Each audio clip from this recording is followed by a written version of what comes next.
The windows shattered first, then came the boom.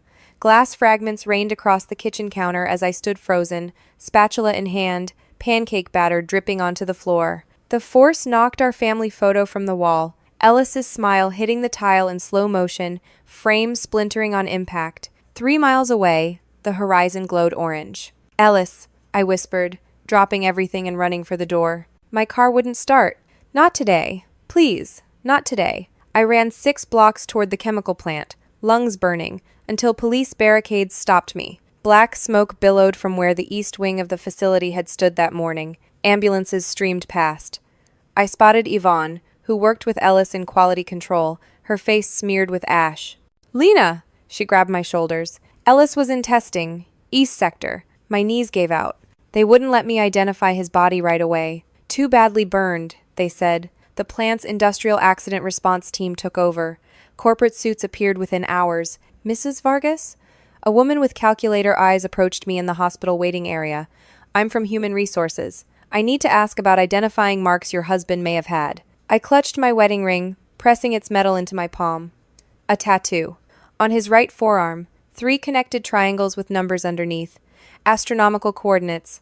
I swallowed hard. He got it on our anniversary last year. Later, they confirmed what I already knew. Ellis was among the 9 dead. The medical examiner had matched the geometric pattern on a section of preserved skin. At the press conference 2 days after, Gavin Kessler, the CEO, stood with manufactured solemnity. "Equipment failure," he declared, hand heavy on my shoulder, fingers digging into my collarbone. "An unfortunate tragedy we're investigating thoroughly. Our company family is devastated." I stared vacantly at the cameras, playing my assigned role. Perfect widow, shattered, empty shell. They expected nothing more. What they couldn't see was the memory replaying behind my vacant eyes. Ellis storming into our bedroom the night before the explosion, face white, hands trembling as he showed me pressure test readings on his tablet.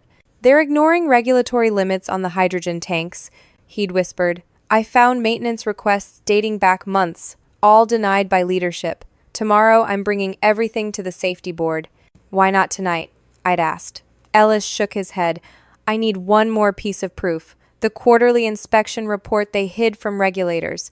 Mac left his station unlocked. I can grab it in the morning." He kissed me goodbye at 5:30 a.m. I made coffee and waved from the porch. My last image of him, turning back to smile, adjusting his glasses, walking backward down our little path, just to keep looking at me a few seconds longer. By 8:17 a.m., he was gone, vaporized by the exact negligence he'd planned to expose. After the funerals, executives patted my hand at the memorial service. "Time heals," said Orson, the operations manager, eyes never quite meeting mine. "The settlement will help you restart." Behind him, Mac, the safety director, nodded eagerly. The company provided grief counseling. I attended every session, dabbing at dry eyes with tissues. I accepted their settlement offer without negotiation. "You're handling this remarkably well," my therapist noted in week 3.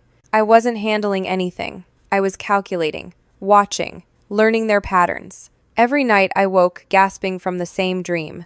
Ellis standing in our kitchen, skin peeling away, saying, "The triangles, Lina. Remember the triangles." 2 months after burying an empty casket, there hadn't been enough left of Ellis to fill one. I visited our public library. In the astronomy section, I pulled books on celestial navigation. Ellis had been obsessed with stars, spending hours on our back porch with his telescope. "The sky is the only true constant," he'd say. "Stars don't lie, don't change, don't hide. Civilizations have navigated by them for thousands of years." I understood now why he'd chosen that specific tattoo, why he'd insisted I photograph it, why he made me memorize the numbers beneath those interlocking triangles. If you're still with me on this journey, tap the like button if you've ever lost someone who was your North Star. Comment "justice" if you believe some truths can never stay buried. And subscribe to hear more stories where grief becomes power. I'm Lina Vargas, and this is how I turned my husband's death into the weapon that destroyed his killers. The settlement money sat untouched. Instead, I spent our modest savings on a private investigator named Damon. "Not to investigate the explosion," I clarified. "I want background on 3 people." I slid photographs of Gavin, Orson, and Mac across the table. "The company bigwigs," Damon observed. "Got something specific you're looking for?" "Everything," I said. "Especially their routines. Where they eat lunch, where they live, where their kids go to school." Damon raised an eyebrow. Mrs. Vargas, I'm not planning to hurt anyone, I said quietly. I just need to understand who they are when no one's watching. While Damon worked, I drove to our local observatory. Ellis had taken me there on our first date 8 years ago. We'd lain on the cool concrete, staring up through the retractable roof as the guide pointed out constellations. Triangulum, Ellis had whispered, lips close to my ear. My favorite constellation. A perfect triangle of stars. Now, I stood in that same spot, clutching his observatory membership card. I'd retrieved it from his charred wallet after begging the insurance company for his personal effects. Mrs. Vargas! Professor Winters shuffled toward me, white hair gleaming under the dim lights. We've missed Ellis at our monthly viewings. He loved them, I managed. Professor, I need your help with something astronomical.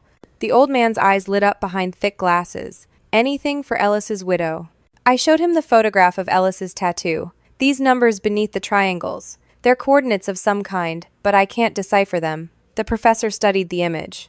Fascinating. These aren't random. They're celestial coordinates. Right ascension and declination. 3 specific points in the sky. He looked up. Was Ellis working on a project? You could say that, I whispered. Can you show me exactly where these coordinates point? 3 nights later, I stood at the university's main telescope while Professor Winters adjusted settings.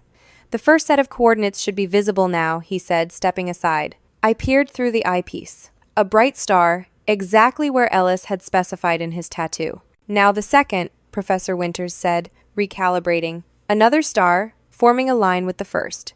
And the third. The final star completed the triangle. Just like the design on Ellis's arm. What do you see? The professor asked. A key, I whispered. That night, I barely slept. Ellis had been leaving me a message, a coordinates to stars that formed a perfect triangle, just like his tattoo. But why? I returned to our bedroom closet, pulling out his old astronomy notebooks. Ellis documented everything, filling margins with calculations and sketches. I flipped through page after page until I found it, a star chart with the same 3 points marked, dated 1 year before his death. Beside it, his handwriting, Triangulum Security Protocol, celestial verification that can never be altered or forged.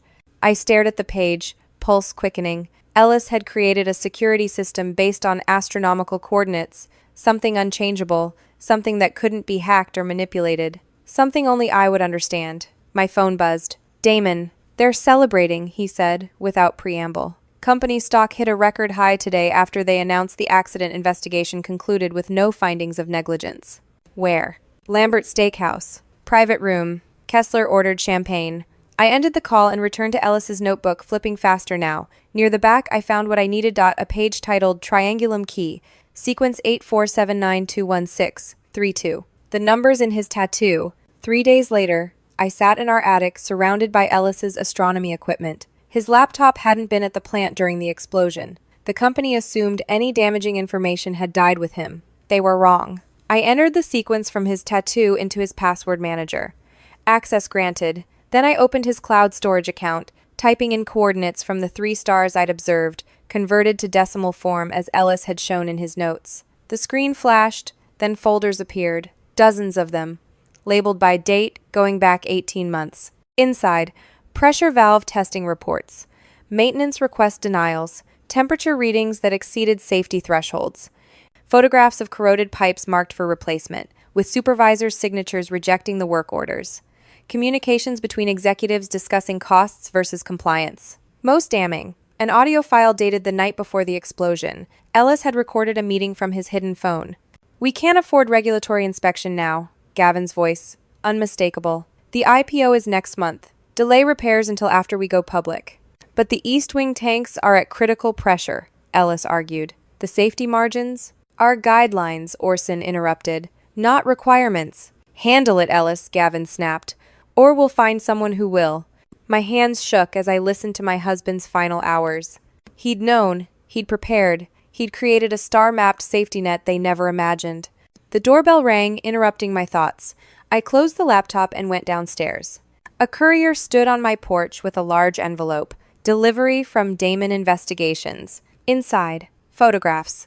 Gavin entering an apartment building with a woman, not his wife. Orson accepting an envelope from a man later identified as a safety inspector. Mac shredding documents after hours. More importantly, their complete routines. Where they lived, where they vacationed, where they believed themselves safe. My phone rang. The company's HR director, sounding concerned. Lina, we've noticed you haven't cashed your settlement check. Is everything all right? Just getting my affairs in order, I said softly. Grief makes everything complicated. Of course. Take your time. We're here for you.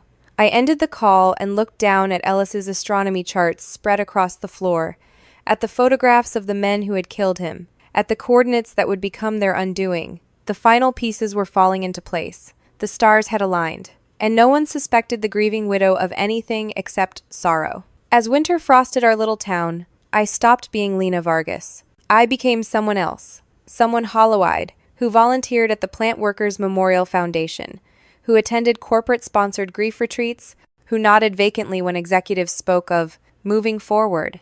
I became invisible through their pity. 5 months after Ellis's death, I accepted an invitation to the company's annual charity gala. The charity ironically supported families affected by industrial accidents. "We're honored you'd join us," said Paige, Gavin's executive assistant, voice dripping with rehearsed compassion. "The healing process is different for everyone." I wore black, of course. Hair pulled back severely, makeup minimal, the grieving widow making a brave public appearance. They seated me at a table far from the executives, but visible enough to be pointed out and taking care of their own on display. Gavin spotted me across the ballroom, glass of scotch in hand. He excused himself from a circle of investors and approached, embracing me with camera-ready sympathy. "Lina," he said, "your presence means everything to us." His breath smelled of expensive alcohol and lies.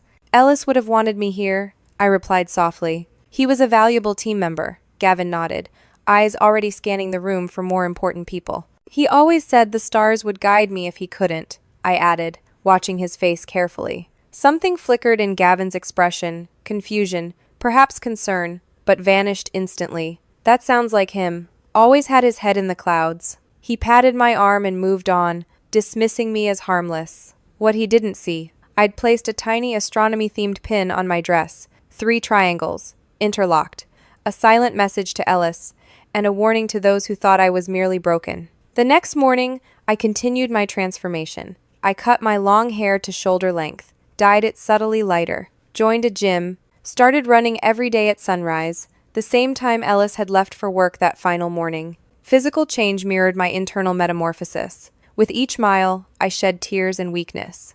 With each rep at the gym, I built something harder, more focused, more dangerous. My calendar filled with innocuous appointments, coffee with other plant widows, therapy sessions, job interviews for positions I never intended to take. What no one realized, these were covers for my real activities. While appearing to interview at a law firm downtown, I was actually meeting Professor Winters at the university, asking him to verify the authentication method Ellis had created. "These celestial coordinates are genius," the professor marveled, examining the data from Ellis's cloud storage. "Stars maintain fixed positions relative to each other. Their patterns are unalterable without detection. By basing his verification system on 3 specific stars in triangulum, your husband created an authentication method that can be independently verified by any astronomer on Earth. Would it stand up in court?" I asked. The professor nodded slowly.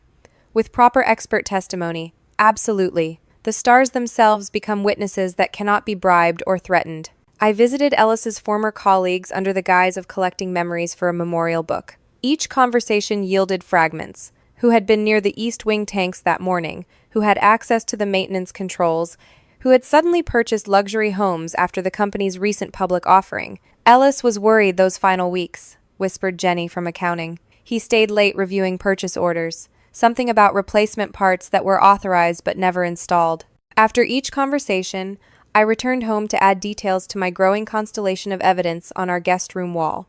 Red threads connected photographs, calendar dates, maintenance records. Blue threads tracked money movements, bonuses paid after the explosion, stock options exercised, sudden wealth justified through market opportunities. Through it all, I maintained my mask of grief, attending company-sponsored events, accepting their support, playing the role they expected. 6 months after Ellis's death, Gavin received the industry's Safety Leadership Award. I watched from the audience as he accepted the Crystal Trophy, speaking solemnly about learning from tragedy and recommitting to worker protection. Beside him, Orson and Mac nodded gravely, eyes appropriately downcast for the cameras. I approached afterward, offering congratulations. Lina, Gavin seemed startled.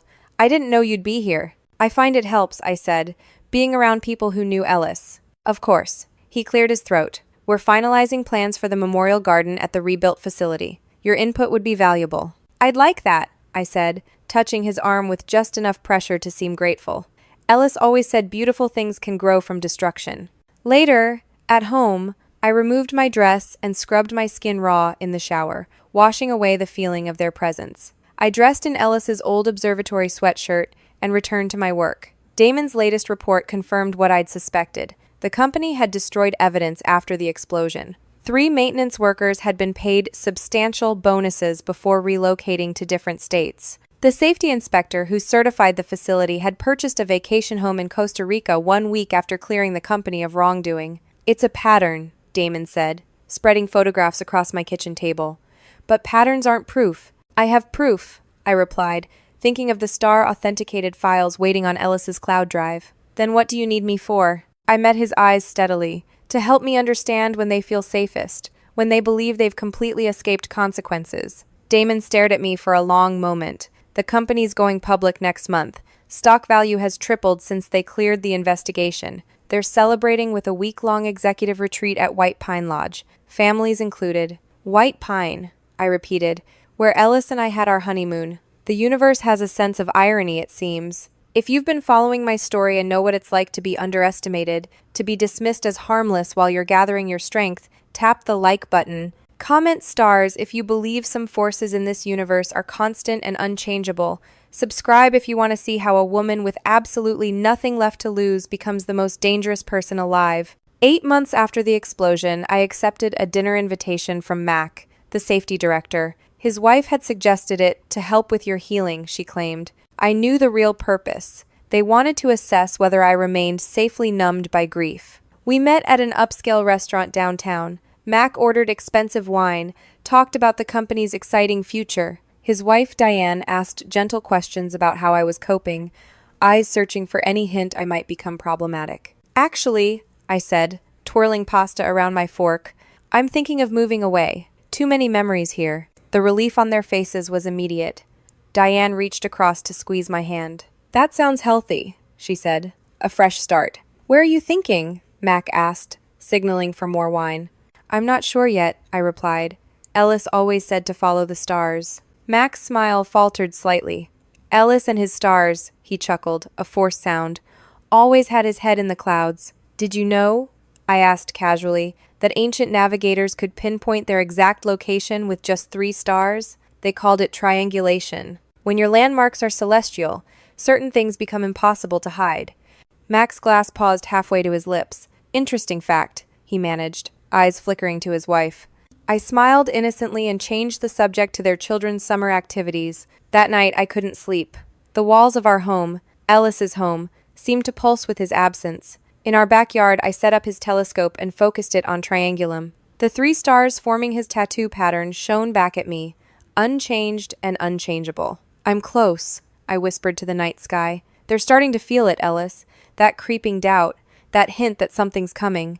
9 months after the explosion, the company announced its IPO date. Gavin appeared on financial news programs, presenting himself as a visionary who had guided his company through tragedy toward unprecedented growth. We've implemented state-of-the-art safety protocols, he told a nodding interviewer. The unfortunate incident last year led to complete procedural overhauls. The lie was so magnificent it almost deserved admiration. The day before the public offering, I left flowers at Ellis's empty grave. Tomorrow, I promised him. That evening, Gavin held an exclusive pre-IPO celebration at his lakeside mansion. I wasn't invited, of course. Through Damon's surveillance, I knew exactly who attended. The original executive team, board members, major investors, the safety inspector who had cleared them of wrongdoing. They toasted their success with 30-year scotch, cigars imported from Cuba. From Damon's photos, I could see Gavin raising his glass on the waterfront deck. To resilience, he'd said, according to Damon's contact who served drinks that night, and to leaving tragedy firmly in the past. The next morning, I dressed in a modest navy suit and drove to the financial district. The company's executives gathered on the stock exchange floor, waiting to ring the opening bell. Gavin stood center stage, Orson and Mac flanking him, all wearing identical grins of triumph. I found a position in the viewing gallery, watching as champagne was distributed among their supporters. On television screens around the room, financial analysts praised the company's remarkable recovery and promising future.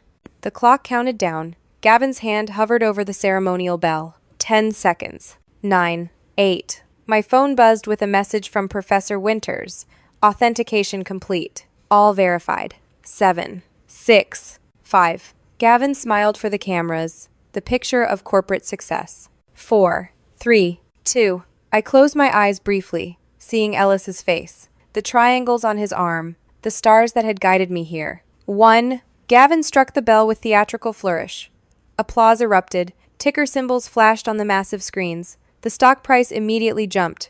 I slipped out during the celebration, unnoticed by anyone who mattered. In my car, I texted a response to Professor Winters. Thank you. Proceed as discussed. Then I drove to White Pine Lodge, where executives would gather that weekend to celebrate their successful IPO. I had a reservation, not in the main building where they would stay, but in a small cabin on the property. Close enough to watch, close enough to be present when their world collapsed. The desk clerk recognized my name when I checked in. Mrs. Vargas! We haven't seen you since, he stopped awkwardly. Since my honeymoon, I finished with a small smile. 8 years ago. Same cabin? He asked, checking his system. Same cabin, I confirmed. He handed me the key, eyes full of questions he was too polite to ask. Why would a widow return to her honeymoon site alone? I unpacked methodically in the rustic cabin where Ellis and I had spent that perfect week. His absence filled every corner. I ran my fingers across the wooden table where we'd played cards during a thunderstorm. The window seat where we'd watched deer at dawn. That evening, I watched Gavin's family arrive from my cabin window. His wife directing staff with their luggage, his teenage children glued to their phones. Orson and his girlfriend checked in next, followed by Mac and Diane. They gathered on the main lodge patio for sunset cocktails, laughing, celebrating their triumphant market entry. I observed from a distance, nursing a single glass of wine at a corner table. None of them noticed me. The proper, quiet widow was invisible to their jubilation. Later, alone in my cabin, I opened Ellis's laptop one final time. All the pieces were in position.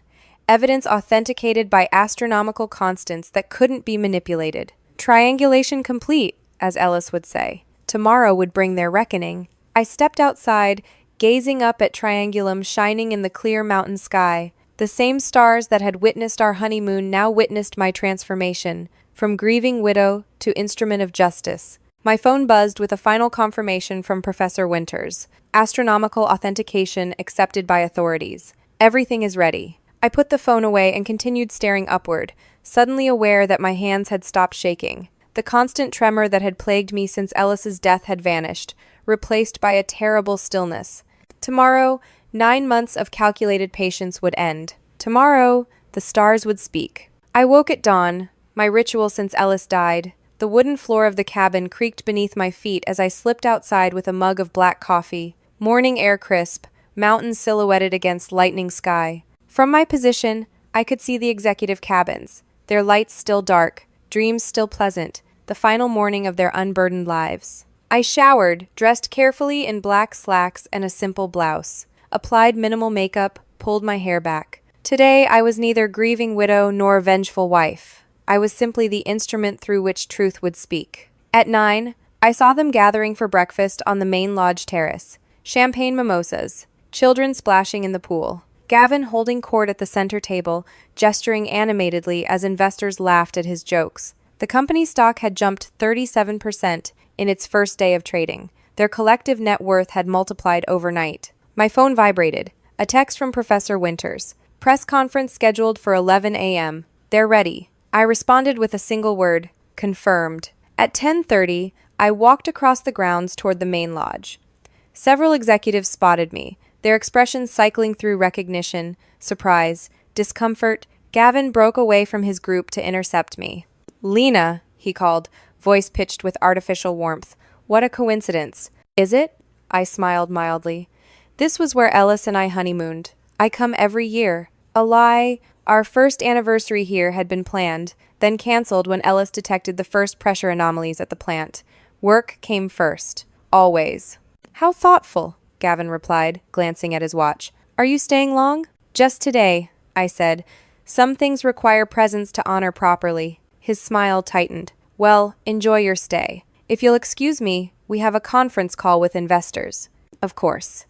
I touched his arm lightly. Congratulations on the public offering. 9 months of preparation finally paying off. His eyes narrowed slightly at the specificity. 9 months. The exact time since the explosion, since Ellis died. Thank you, he said stiffly, retreating to his associates. I found a quiet spot in the lodge lobby near a large television tuned to financial news. At precisely 11 a.m., the ticker scrolling across the bottom froze. The anchor touched her earpiece, expression changing.